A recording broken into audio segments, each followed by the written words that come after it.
ഏവർക്കും സ്വാഗതം. SSLC പരീക്ഷയുടെ മോഡൽ പരീക്ഷയുടെ LibreOffice റൈറ്ററുമായി ബന്ധപ്പെട്ട ഒരു ചോദ്യം പരിശോധിക്കാം. An article on the Olympics is given in the file Olympics OTT. Olympics OTT എന്ന ഒരു ഫയൽ ഹോമിലെ എക്സാം ഡോക്യുമെൻറ്റ്സിൽ നൽകിയിരിക്കുന്നു.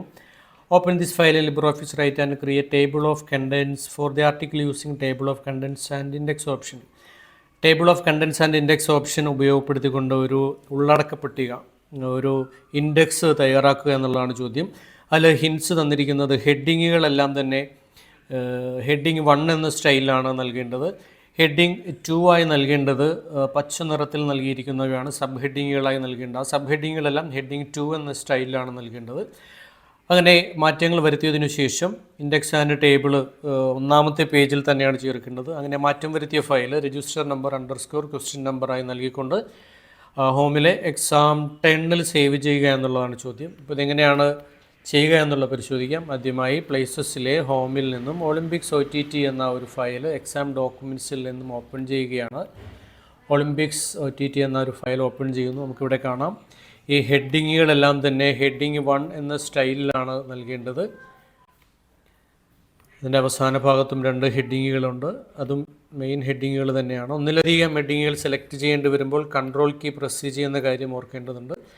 അതിനുശേഷം ഹെഡിങ് 1 കൊടുക്കുന്നു. ഇപ്പോൾ മെയിൻ ഹെഡിങ്ങുകൾക്കെല്ലാം തന്നെ നമ്മൾ ഹെഡിങ് 1 എന്ന സ്റ്റൈൽ നൽകിയിരിക്കുകയാണ്. ഇനി സബ് ഹെഡിങ് ആയിട്ട് കൊടുക്കേണ്ടത് ഈ പച്ച നിറത്തിൽ കൊടുത്തിരിക്കുന്നവയാണ്.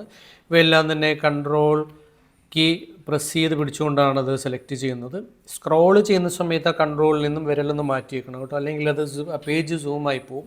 ഒക്കെ വീണ്ടും കൺട്രോൾ എന്നൊക്കെ പിടിച്ചുകൊണ്ട് ആ പച്ച നിറത്തിലുള്ള എല്ലാ ഹെഡിങ്ങുകളും തന്നെ നമ്മൾ സെലക്ട് ചെയ്യുകയാണ്. അതിനെ ആ പച്ച നിറത്തിൽ കൊടുത്തിരിക്കുന്ന സബ് ഹെഡിങ്ങുകളെല്ലാം തന്നെ ഹെഡിങ് 2 എന്ന സ്റ്റൈലിലാണ് കൊടുത്തിരിക്കുന്നത്. ഇനി നമുക്ക് ഈ ഒരു ഇൻഡെക്സ് വരേണ്ടത് ഫ്രണ്ട് പേജിലാണ്, ഫസ്റ്റ് പേജിലാണ്. ഒരു ഫസ്റ്റ് പേജ് ലഭിക്കുന്നതിന് വേണ്ടി നമുക്ക് ഇൻസേർട്ടിൽ നിന്നും പേജ് ബ്രേക്ക് എന്നത് ക്ലിക്ക് ചെയ്താൽ നമുക്കിവിടെ കാണാം ഫസ്റ്റ് പേജ് ബ്ലാങ്കായി വന്നിട്ടുണ്ട്. ഇനി ഇതിലേക്ക് ടേബിൾ ഓഫ് കണ്ടൻസ് ഉള്ളടക്ക പട്ടിക ചേർക്കുന്നതിന് വേണ്ടി ഇൻസേർട്ടിലെ ടേബിൾ ഓഫ് കണ്ടൻസ് ആൻഡ് ഇൻഡെക്സിലെ table of contents and index എന്നുള്ളത് ക്ലിക്ക് ചെയ്ത് ഓക്കെ ക്ലിക്ക് ചെയ്താൽ ആ ഒരു ടേബിൾ ഓഫ് കണ്ടൻസ് അവിടെ വന്നിട്ടുണ്ട്. ഇനി ഇത് നമുക്ക് സേവ് ചെയ്യാം. ഫയൽ സേവ് ആസ് ക്ലിക്ക് ചെയ്തുകൊണ്ട് ഹോമിലെ എക്സാം 10 ഓപ്പൺ ചെയ്തതിന് ശേഷം നിങ്ങളുടെ രജിസ്റ്റർ നമ്പർ _ ക്വസ്റ്റ്യൻ നമ്പറും നൽകി സേവ് ചെയ്യുന്നതോടെ ഈ ഒരു പ്രവർത്തനം അവസാനിക്കുന്നു.